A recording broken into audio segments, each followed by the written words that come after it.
Oh, I'm a little worried to be last here, and I'm also worried that I'm here representing what I think Rod would call the evil overlord. I'm not.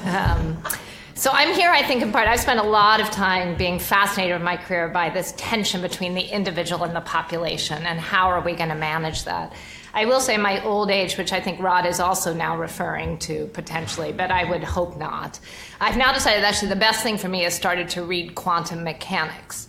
And I don't know how many of you have moved to the field of physics to kind of come to some level of peace with the fact that on some level in biology, we may always be faced with this tension between the quantum level of not truly being able to predict what's going to happen to the patient in front of us, or maybe in a quality measure, Rod, is that cat dead or not? I don't know. But are we really going to be able to predict for that individual level at the same time that we are forced to make decisions in what many people would consider the Newtonian level of looking at how actual tables behave? And so I guess I live in both levels. I'm a primary care provider. I lead the department at MGH, which has 1,100 physicians. We see 2 million patients a year. We make a lot of decisions.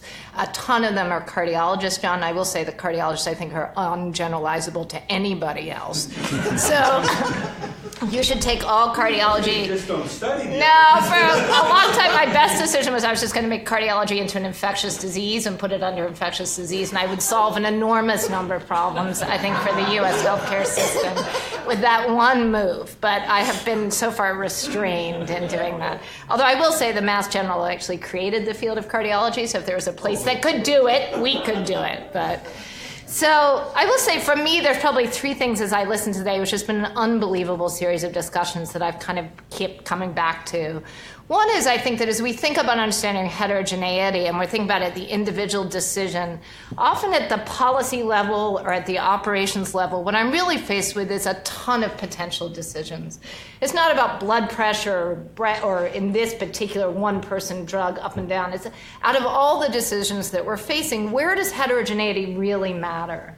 Because what we need to be able to decide is which are the no-brainer decisions, Rod, like you're saying, right? That we know are going to be done reasonably well for most people. And they can be done by nurse practitioners. They can be done in a certain forum. And which ones are we really going to need to allocate time? Right? Time and people is our greatest resource. When am I going to need to say, like, actually, I don't know. And we've got to dive deeper and we've got to learn more because the heterogeneity here is so important that we've got to understand that. And I think that's really, really, where are we going to put the coaches, John, if we think about it? Which one? I can't hire coaches for everybody. I mean, maybe I should. Where is that going to matter? How are we going to do that? And I think that kind of issue, as we think about the field, what is the metric at the decision level, not at the individual, but what metric can I use to say this is a decision where there's a ton of heterogeneity and there's something I need to pay attention to, and what metric can I not? I think the other thing as I was thinking about it is that, I think in medicine, I'm an internist, I'm a primary care doc, we live a life course level. One of the best adages I ever got taught was don't just do something, stand there. And I think that is a great lesson for patient care, and that sometimes it's really the false positive. It's the making a decision when we shouldn't. And I think for us, a lot of what we're trying to predict, as I was listening to it, is not the 5-year trial outcome.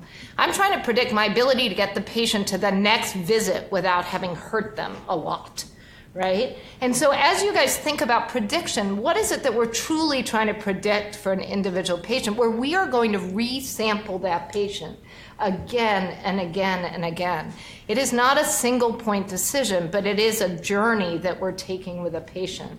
And how do we think about that in terms of the Bayesian issues of our priors and changing thresholds, and how does that help us? And then I will just end with 2 things that haven't come up that I think are really, really important. And I think this, Naomi, in many ways talks about your generalizability issues. When I'm on service, an enormous amount of what predicts a patient's outcomes is not a clinical variable that's measured in a trial. It's whether they have housing, it's whether they have insurance, it's their social support. And I think understanding how we're going to move into understanding heterogeneity of treatment effects when the greatest variables that may predict an outcome are never going to be in a trial, it's not clear to me that we want those in our, how can we put those in our prediction models? How can I say to my house staff, actually, if you give a homeless person this treatment, they're not going to do well, so we shouldn't give it. It makes no sense, and it's not who we are or what our values are. But I think it's critical that we try to understand and wrap our heads around those social variables and how their predictions play out at the same time that we're really looking at diving deep into the clinical variables. And then so one of the issues that I think about a lot actually is that we believe that data is value-free or that artificial intelligence is somehow value-free. But it turns out these data sets and the data we collect are unbelievably value-laden. One of the greatest examples, which was sent to me about a month ago, and I'll end really with this, is that apparently Google Translate, how many of you guys use Google Translate? I was actually just in South Africa and Uganda, spent a long time. I now know how, anyway, if you guys want to know how to say hello in Zulu, I'm good. Sawubona. But it turns out that if you put in Google Translate Turkish, do you guys know this? It turns out in Turkish, there's only one pronoun. It's O. I don't know how it's pronounced. But there's no gender specificity. It's not him, her, she, he. But it turns out if you put in Turkish in Google Translate and you put in Turkish something like O cooks or O leads or O operates, it turns out it will translate that into she cooks and he leads and he operates and she takes care of the children. Because it is using the available data to come up with prior probabilities of the association between a pronoun and a verb in that setting. And so I think we have to be very, very thoughtful as we take this on to recognize that as unbiased as we may think we are, as we look around the room, that we represent a very narrow segment of who we're serving, and that we need to make sure that as we move towards implementation that we change that. Because I think otherwise, honestly, I don't know that anybody would have ever seen that in Google Translate, and I think it's a really critical issue as we move forward. So I am absolutely delighted to be here. It's been unbelievable, and thank you so much, David, for inviting me. It's been an unbelievable experience. I've learned so much, and I think there's such a long way for us to go, but it's such a critically important part of where we're going to go in medicine. I just have to make one quick correction. I did not say evil overlord. That's a misquote. I said performance overlord.